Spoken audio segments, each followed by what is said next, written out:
মানুষের প্রতি আগ্রহ কমাতে শিখেছি, গুরুত্ব না পেলে গুরুত্ব না দিতে শিখেছি, মুখের ওপর না বলতে শিখেছি, কেউ ভালো না বাসলেও দুঃখ না পেতে শিখেছি, কেউ অবহেলা করলে তাকে নিয়ে উপহাস করতে শিখেছি, মিথ্যে বলছি জেনেও মিথ্যেটাকে সত্যের মতন করে শুনতে শিখেছি, কেউ অপমান করলে তার দরজায় কড়া না নাড়তে শিখেছি।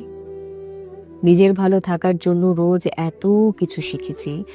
এত কিছু শেখার পর যখন কেউ অহংকারী বলে, তখন তখন তাকে পাত্তা না দিতেও শিখেছি।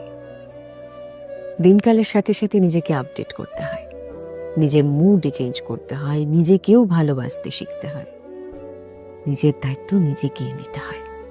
কারণ দিনের শেষে স্বাবলম্বী হতে হয়। তো কে কি ভাবলো, কে কি বললো, এর থেকেও বড় কথা হচ্ছে আমি ভালো আছি কিনা এই প্রশ্নটা নিজেকে জিজ্ঞেস করা। আর যদি উত্তরে আসে যে হ্যাঁ ভালো আছি, তাহলে আপনি ঠিক যেমনটি চলছে তেমনি চলতে থাকুন।